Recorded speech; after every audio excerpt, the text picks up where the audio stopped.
Pelosi's visit to Taiwan reflects the solid U.S.-ROC relationship that is built upon decades of continuous cooperation. 在镜头前主动用英文向裴洛西问好，蒋万安同时也要正告中国。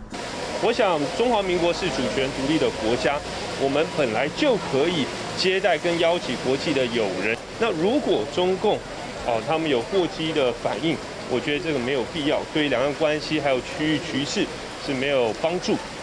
那当然，我们也希望相关方能够慎防台湾周边军事紧张情势的升高。蒋家反共，身为蒋家后代，蒋万安也对中国态度硬起来。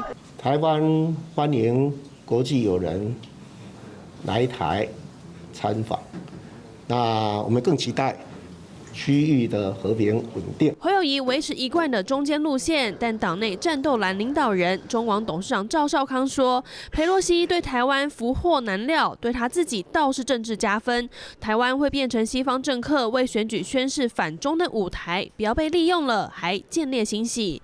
立委吴思怀说，人民并不傻，何必惹老共，并建议国防部好好准备。立委叶玉兰则认为裴洛西只是口头挺台，政府要的东西门都没有。我们当然一方面感谢来访的国会议员也好，在挺台湾上面，你国会议员不管做再多的表达说挺台湾，对于整个行政部门来讲还是没有什么发挥什么样实际的效果。国民党又再次出现同党不同调，亲美就是亲民主、亲自由，这是我们国民党一贯的立场。主席朱立伦日前一连串亲美大跃进的举动，党员却没跟上，真亲美还是假亲美，又再一次遭受质疑。